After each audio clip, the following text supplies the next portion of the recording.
Este vídeo é feito por fã, caso tenha condições e deseje apoiar o autor e a editora, para que continuem com a publicação da obra, considere comprar a Light Novel pelos meios oficiais. Capítulo 194, Prólogo, Diário do Rudeus. Caro Paul. O tempo voa. Já faz meio ano desde que esses eventos caóticos no Reino Azura aconteceram. Tenho 20 anos agora, o que significa que minhas irmãzinhas logo farão 14. Continuei treinando enquanto atendo a qualquer trabalho que Orsted me dê. Ele sabe quase tudo que há para se saber, mas não é o melhor professor. Acho que não tem a manha para ensinar os outros. Além disso, também se recusa a usar sua mana para demonstrar o funcionamento de qualquer coisa para mim. Disse que iria me ensinar o encantamento e alguns truques para usar os feitiços que está compartilhando comigo, mas, e talvez seja porque é um gênio, então tudo vem naturalmente para ele, a maior parte não faz muito sentido para mim. Tenho certeza de que parte do problema é que não sou um aluno muito bom. Você não pode me mostrar uma pequena parte da equação e esperar que eu crie o resto sozinho. Não sou tão brilhante. As memórias da minha vida anterior me ajudam a descobrir algumas coisas rapidamente, mas são praticamente inúteis quando se trata de aprender feitiços de nível santo ou rei. Por exemplo, vamos dar uma olhada no abrasamento, um feitiço de fogo de nível santo que incendeia uma vasta área num instante. Pensei que era como um feitiço Sizzle em Dragon Quest, usando luz para produzir calor. Infelizmente, minha intuição estava errada. Embora tenha conseguido algo bastante semelhante, Orsted respondeu às minhas tentativas inclinando a cabeça em perplexidade. Feitiços não são a única coisa que Orsted me ensina. Também compartilha conhecimento, especialmente o relacionado à luta contra outros magos ou espadachins de várias escolas de esgrima. Por exemplo, uma vez que o estilo Deus da Espada envolve o usuário movendo-se no padrão A, devo tomar cuidado e usar a estratégia B para combatê-los. Se estiver enfrentando um mago proficiente em magia de fogo, é provável que utilizem, principalmente, a coordenação C e magia combinada D contra mim, então devo tentar combater esses tipos de feitiços. E, se me encontrar contra um espadachim e um mago, então devo usar a contra-técnica I. Agora que penso nisso, ele basicamente me ensinou estratégias de combate. Dado o meu alto poder ofensivo, a infinidade de feitiços à minha disposição e o olho da premonição, Orsted diz que minha melhor aposta é desequilibrar meu inimigo e encurralá-lo, cortando suas opções antes de desferir meu golpe final. É basicamente assim que tenho lutado até agora, mas acho que ser autoconsciente faz a maior diferença. Tenho usado essa estratégia durante as batalhas de treino contra Ares e nas ocasiões em que ensino Siofir, Norn e Aisha, apenas para garantir que esteja completamente enraizada na minha mente. Graças a esses esforços, minha magia melhorou imensamente. Minha magia de vento e fogo agora é de nível santo, assim como minha magia de cura e desintoxicação, enquanto minha magia divina é de nível intermediário. Isso é um salto muito grande em apenas um ano. Dito isto, ainda não consigo desenhar círculos mágicos, e realmente não mexi com magia de invocação. Há muitas coisas na minha lista de tarefas. Posso já conhecer muitas magias, mas não posso descansar sobre os louros, tenho que continuar trabalhando nisso. Pelo menos cresci um pouco mais forte enquanto isso. Meu trabalho com Orsted está indo bem, talvez graças em parte ao meu treinamento, mas, de verdade, não fiz nada grande desde os eventos do Reino Azura. São coisas pequenas como, vá para este labirinto e ajude este aventureiro perdido dentro dele, ou vá salvar este mercador que está prestes a ser comido vivo por monstros, ou ainda vá visitar esta empresa e comprar esse garoto que se tornou um escravo, depois venda-o aqui. São principalmente tarefas menores que consistem em ajudar as pessoas, mas coloquei todo o meu esforço nelas. Estas aparentemente serão úteis para Orsted no futuro. Por exemplo, a ladra anã que salvei outro dia chamada Tauchi. Ela não era pessoalmente útil, mas seu filho será o futuro líder da Guilda dos Assassinos. E acabará por assassinar alguém que de outra forma se tornaria um espinho nas costelas de Orsted. Claro, Não seria problema para Orsted matar essa pessoa diretamente se ela entrasse em seu caminho, mas orquestrando as coisas com antecedência, economiza-se tempo e mana preciosos. Em resumo, mudar o passado significa menos problemas no futuro. Dito isto, a chave para a vitória está na condição de Orsted quando ele finalmente confrontar o Hitogami. Tendo passado por vários loops temporais, Orsted já sabe o que certas pessoas podem realizar se forem salvas de uma morte prematura. Garantir a segurança daqueles que farão coisas a seu favor permitirá que ele opere com eficiência nas próximas gerações. Em termos de jogo, trata-se basicamente de controlar variáveis e cumprir pré-requisitos, mas, neste caso, envolve fazer as amizades certas. De qualquer forma, Orsted geralmente não ajuda com o que eu faço. Está trabalhando em outras coisas, em outros lugares. Fazendo arranjos que só ele pôde fazer. O Hitogami não interferiu muito. Ou, devo dizer, não o fez durante meus trabalhos solo. Ele está mais focado em tentar atrapalhar o que Orsted está fazendo, o que deve significar que é uma ameaça muito maior para ele. De fato, durante os tempos em que trabalhei junto com Orsted, um ou dois dos apóstolos do Hitogami apareceram no processo. O estranho é que nunca vieram em três, então talvez ele tenha uma terceira pessoa fazendo outra coisa nos bastidores. Isso me deixa nervoso, já que não temos como ter certeza. Preciso saber se estamos fazendo o suficiente. Não deveríamos estar encontrando alguma maneira de atacar diretamente o Hitogami? Quando perguntei a Orsted sobre isso, ele simplesmente balançou a cabeça. De acordo com seu diário, o futuro que estava realmente tentando mudar ainda não aconteceu, disse ele. Acho que isso significa que temos que manter nossos preparativos até lá. Quanto ao futuro que o Hitogami está tentando mudar, suspeito que nosso próximo grande confronto envolverá Cliff. De acordo com meu diário do futuro, eu o deixei morrer. Suspeito que o Hitogami esteja envolvido nisso, embora não tenha como confirmar.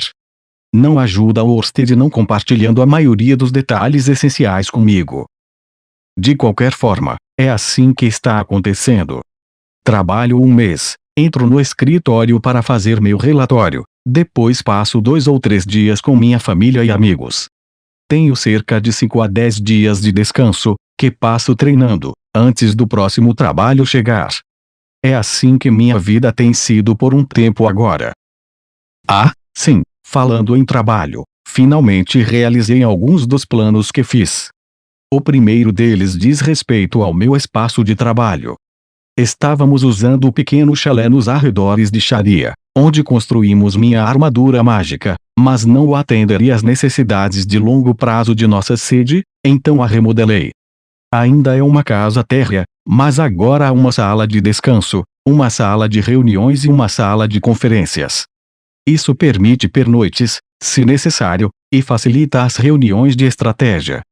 Claro, fico um pouco ansioso deixando registros de nossas reuniões e planos lá, mas por outro lado, há muita informação para me lembrar de tudo.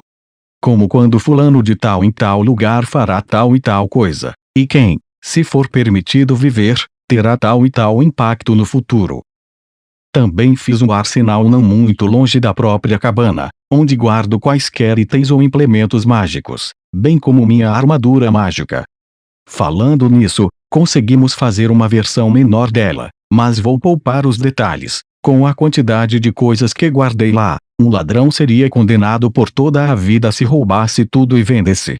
Como sou o único que usa o inventário, lacrei a porta com magia de terra para evitar a chance de alguém roubar tudo. Orsted pode não ter nenhum uso para as coisas lá dentro, mas como ainda são tecnicamente materiais de escritório, tenho que ter certeza de que está tudo bem. Isso me faz desejar ter alguém para cuidar de tudo. Dito isto, essas não são as únicas alterações que fiz. Nosso escritório central de trabalho fica no porão da casa. Usando a magia de terra, criei um espaço enorme quase como um labirinto. O local é dividido em 23 salas, cada uma com seu próprio círculo de teletransporte. Cada uma leva aos principais locais em todo o mundo, eventualmente, de qualquer maneira. Apenas 5 dos círculos foram devidamente ativados, o que significa que os únicos lugares para onde viajamos são o Reino Azura, o país sagrado de Milis, a Grande Floresta, o reino do Rei Dragão e a parte sul do continente Demônio. Nós só temos esses 5 porque temos que configurar um círculo de teletransporte de conexão do outro lado. E, infelizmente, Orsted não visita o tipo de local ermo que seria ideal para nossos propósitos. Lugares lotados dificultam um pouco a criação de círculos de teletransporte. Daí a razão de não termos mais de 5, embora planejemos expandir no futuro. Tudo bem, Paul. Tenho certeza de que minha conversa de trabalho só serviu para te entediar até quase cair no sono, e você provavelmente não quer mais ouvir isso. Vamos ao que realmente estava esperando e falar sobre seus filhos e netos. Começaremos com minha filha mais velha, Lucy Greirat. Lucy está crescendo constantemente. Acabou de comemorar seu 3º aniversário no outro dia. Ela ficou melhor em andar e cambalear pela casa. Aprendeu muitas palavras e gosta de falar em voz alta, em parte graças, aposto, a Ares, então nossa casa é bastante animada. Parece que Sophie tem ensinado a ela a língua humana e magia ultimamente.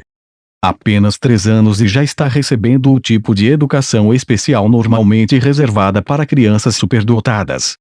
Acho que Sophie será uma mãe professora. Se ela colocar um óculos triangular, minhas pequenas aulas com ela à noite também podem esquentar. De qualquer forma.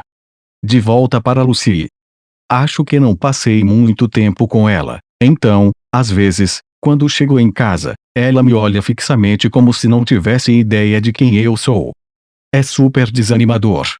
Felizmente, Sophie sempre diz, esse é o papai. Diga oi e ela responde, bem-vindo ao lar, papai. Ela é tão ridiculamente adorável que eu poderia comê-la.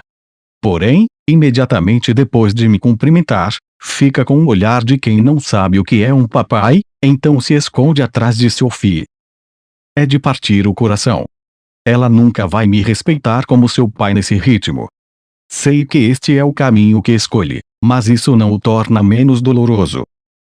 Mas já que estamos falando de Lucy, a levei para conhecer Orsted uma vez. Estava curioso para saber se a maldição dele funcionaria nela, se o que o Hitogami disse era verdade ou não. Resumindo, a maldição dele não funciona nela. Na verdade, no momento em que ela o viu, seus olhos se iluminaram. Ela esticou as mãozinhas em direção ao cabelo prateado dele e gritou, papai. Papai, como se legitimamente pensasse que ele era seu verdadeiro pai. Honestamente considerei matar Orsted naquele momento. Estou brincando. Desculpe. Juro que não senti uma vontade tão assassina em relação a ele, mas, sabe, meio que me incomodou, só isso. Talvez seja porque Sophie tem cabelos brancos, então Lucy assumiu que Orsted deveria ser da família, já que seu cabelo era de uma cor semelhante. Ensinei-lhe o nome dele, que ela logo repetiu como, Orstai. Orstai, que doce. Pronúncia perfeita, se é que posso dizer. Enquanto observava com amargura, Orsted deixou Lucy montar em seus ombros. Ela estava segurando o cabelo dele com força suficiente para que me preocupasse que pudesse arrancá-lo, então a repreendi. Não é bom puxar o cabelo das pessoas, eu disse. Divertidamente, ou talvez interessante, o suficiente, Orsted respondeu, não é um problema. Algo tão trivial nem começará a afetar minha aura de batalha do Santo Dragão. Ele parecia bem feliz que nossa Lucy gostou tanto dele. E como poderia não estar? Ela é incrivelmente fofa. De qualquer forma, o que o Hitogami disse parecia ainda mais crível agora. A parte sobre meus descendentes trabalhando com Orsted para derrotá-lo, quero dizer. Quando lembrei Orsted disso, ele me encarou com uma expressão aterrorizante e disse, não confie no que o Hitogami diz. Claro que não confio em tudo no que ele diz, mas também sinto que há alguma verdade nisso. Talvez seja apenas uma ilusão da minha parte. Ultimamente, tenho melhorado em ler os humores de Orsted. Ele fica super bem-humorado quando brinca com Lucy. Aparentemente acha cativante qualquer um que se apegue a ele. Além disso, tenho certeza de que está feliz em encontrar algo novo depois de passar pelos mesmos loopes de tempo repetidamente. Só posso imaginar como ele deve estar se sentindo depois do número de loopes que passou. Como seu subordinado, quero ajudar a garantir que ache cada dia tão divertido quanto o último. Opa, acho que saí do assunto novamente. Bem, já que estamos falando de crianças, Roxy deu à luz. Houve uma nevasca naquele dia. As reformas em nosso escritório ainda não estavam completas, então, depois de cumprir minha missão e voltar para o chalé, encontrei Orsted esperando por mim. Isso era algo que ele fazia de vez em quando. A casa tinha apenas um quarto naquele momento, então não havia outro lugar para ele ir. Receber novos pedidos e relatar trabalhos anteriores era uma espécie de acordo combinado. Então, quando terminava seu próprio trabalho, ele costumava esperar no chalé até a hora de passar para o próximo passo.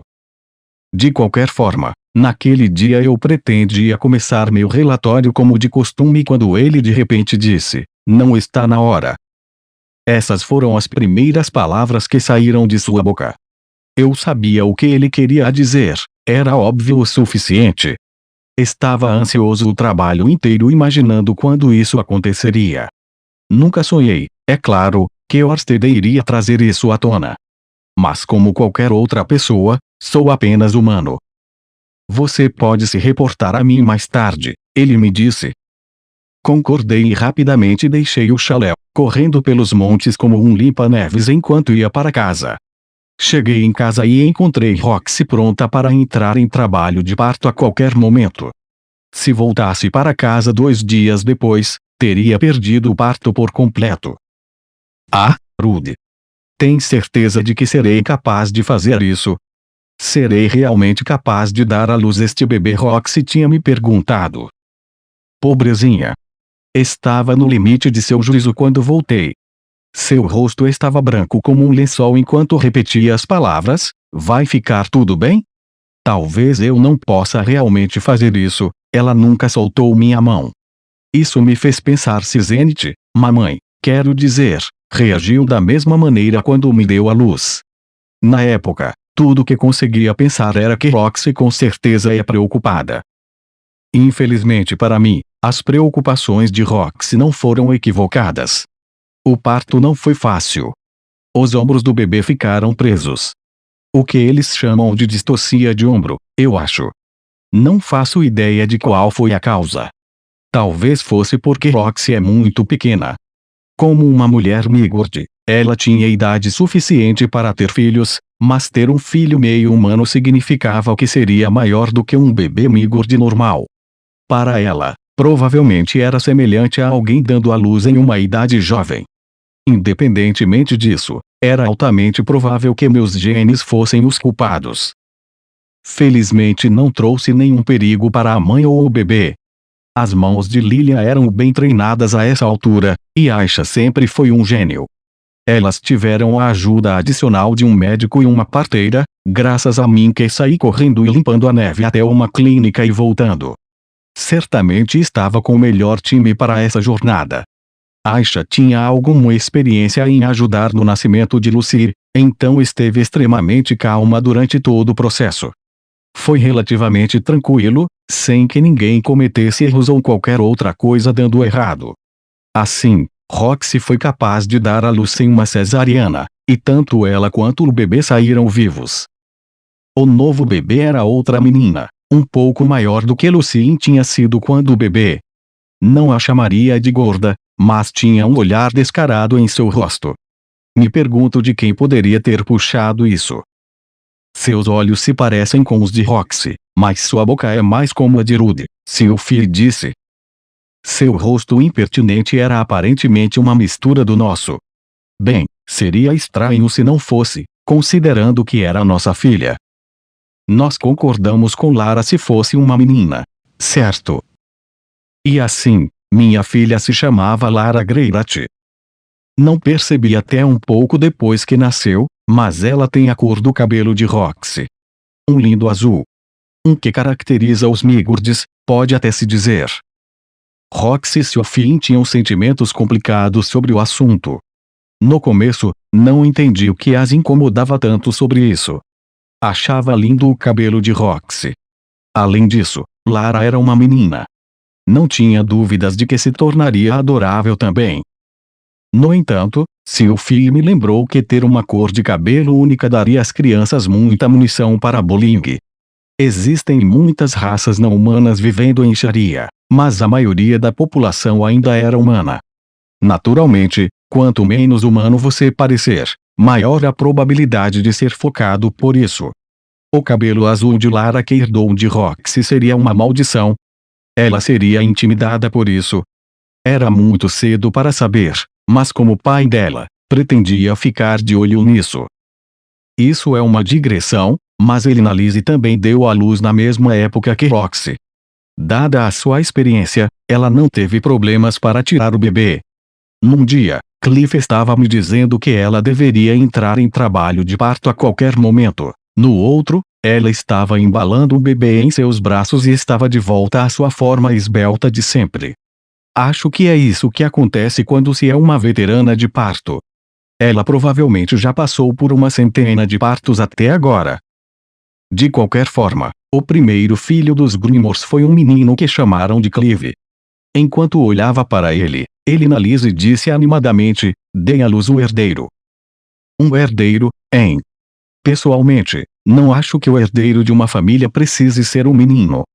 Se Lucy ou Lara expressassem interesse em continuar meu trabalho ajudando Orsted, não tentaria impedi-las. Sua maldição não parecia funcionar sobre elas, de qualquer maneira. Infelizmente, as palavras de Elinalise conseguiram provocar uma pessoa, Eris. Ela estava trabalhando comigo naquele momento.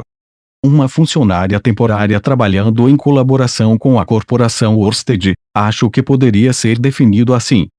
Ela ficaria ao meu lado, assumiria a linha de frente nas batalhas e derrubaria qualquer um que estivesse em nosso caminho. No entanto, ao ouvir o que Elinalise disse, começou a brincar comigo com mais frequência, mesmo no meio do trabalho, como se dissesse: "Agora é minha vez." Estávamos fazendo isso com frequência suficiente para que engravidar não fosse um problema para ela.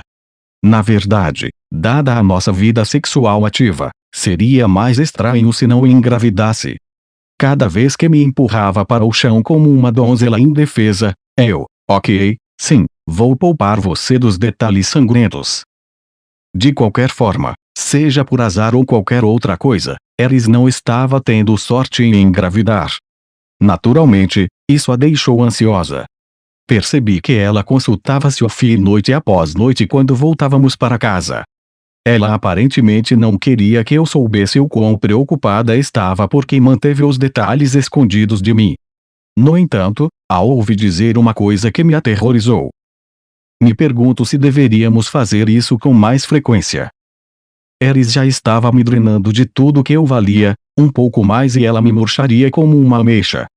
No entanto, é dever do marido acalmar as preocupações de sua esposa, então dei tudo o que tinha. Comecei a usar o método do calendário, ou o método Ojino, como é conhecido no Japão, que envolve acompanhar o ciclo menstrual da mulher, sendo mais cuidadoso com o que comia e mantendo o treinamento no mínimo. Tentei todo tipo de coisa.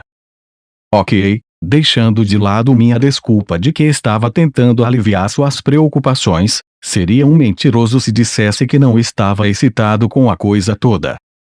Ouvi dizer que, a certa altura, Zenith ficou preocupada porque também não conseguia engravidar. Pergunto-me se você também fez coisas assim para tentar tranquilizá-la. Eu me lembro de vocês dois fazendo isso todas as noites como animais. Afinal, foi assim que Norrin foi concebida. Falando nisso, Norrin está de bom humor e ainda frequentando a escola. É o suficiente sobre ela, no entanto. Graças aos meus esforços, Eris finalmente conseguiu engravidar. Aconteceu aproximadamente um mês depois que a fiz reduzir todo o seu treinamento. Aparentemente, a fonte de sua dificuldade era o treinamento intenso que fazia todos os dias. Pulando, saltitando, socando, chutando, pode escolher, ela estava fazendo tudo isso. Os bebês normalmente são bastante resistentes, o suficiente para que uma pessoa ainda possa engravidar mesmo se estiver malhando, mas no caso de Ares, a frequência e a intensidade de seu exercício eram 2 vezes ou mais do que qualquer ser humano normal faria. Era bem provável que a fertilização estivesse ocorrendo, mas os embriões não puderam se implantar por causa de toda a sua atividade rigorosa. Isso pôs um fim ao seu emprego temporário. Ela não podia mais me acompanhar para o trabalho, mas parecia satisfeita mesmo assim, sorrindo orgulhosamente e rindo enquanto esfregava a barriga inchada. Como alguém que a conhecia desde a infância, me encheu de emoção vê-la assim. Ela havia se tornado uma mulher tão inspiradora. Felipe e Sauros, descansem suas almas em paz, devem estar chorando de alegria em seus túmulos. Aliás, a confirmação de sua gravidez só aconteceu cerca de um mês antes de eu escrever essas palavras para você. Neste momento, Ares está no 4º mês de gravidez. Ela tem se comportado muito bem ultimamente, talvez em parte por causa dos enjoos matinais. Quando terminar meu próximo trabalho e voltar para casa, acho que ela estará em seu 5º mês. Parte de mim se preocupa que ela volte a seus treinos intensos assim que se acostumar com a gravidez.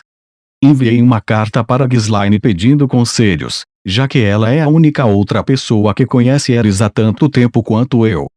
Achei que ela poderia saber como convencer Ares a esfriar a cabeça até que sua gravidez acabe. Ghislaine deve estar tendo dificuldades também. Isto é, porque o rei, que há muito estava de cama adoecido, finalmente faleceu. Ariel em breve assumirá o trono. O primeiro príncipe Grabel parece estar travando uma luta final, mas dificilmente é um inimigo formidável neste momento. Não há chance de Ariel perder essa luta. Como me informou, Ariel provavelmente precisará passar os próximos 2 ou 3 anos lutando para garantir seu assento, então Ghislaine terá muito o que fazer como guarda-costas enquanto isso. Se por algum motivo nós formos para o Reino Azura depois que Ares der à luz, gostaria de fazer uma visita a todos eles. Enquanto estamos discutindo Ares, parece que ela só pensou no nome que daremos ao nosso bebê se for um menino. Por essa razão, decidi inventar um nome de menina por conta própria. Não me importo com o sexo da criança, serei feliz desde que ela dê à luz com segurança e tenha um bebê saudável. Isso é tudo que me importa, a segurança da mãe e da criança. Honestamente, entre trabalho, treinamento e ficar em casa, meus dias são bastante gratificantes. Mesmo assim, não tenho muito tempo para passar com meus filhos, mas fora isso as coisas estão boas. Finalmente, gostaria de falar sobre o estado mental de Zenith. Ainda não há nenhum sinal dela recuperando suas memórias. Estava progredindo com suas emoções, mas esse progresso parou em algum momento. Ela basicamente não consegue falar nada. Tentei fazer uma reunião com Orsted em busca de soluções, mas ele também não parece saber como ajudá-la. E se é um mistério para ele, talvez isso signifique que não há como ajudá-la. Dito isto, ele me disse que em todos os loops que passou, esta é a primeira vez que a viu ficar incapacitada assim. Então, talvez haja alguma solução lá fora que simplesmente não esteja ciente, algum item mágico que possa curá-la. Prefiro não desistir e continuar procurando uma cura, mas acho que minha única opção é me preparar para ficar por isso mesmo por um longo tempo. Pai, lembra-se de como me repreendeu quando estávamos no país sagrado de Miles. Você estava chateado porque eu estava me preocupando com outra mulher e deixando mamãe se virar sozinha. Não quero que seja assim desta vez, mas espero que me perdoe por não priorizar mais a recuperação dela. Gostaria de continuar fazendo o melhor que posso. Respeitosamente. Seu filho. Com um baque, fechei meu diário. Tinha escrito como uma carta, uma que nunca enviaria para ninguém. Houve dias em que escrever assim endureceu minha determinação, e essa determinação significou muita motivação para me colocar em movimento. Tudo bem, acho que é hora de ir. Ansioso para saudar o dia, levantei-me e comecei a andar em direção a um círculo mágico. Assim começou mais um dia de trabalho.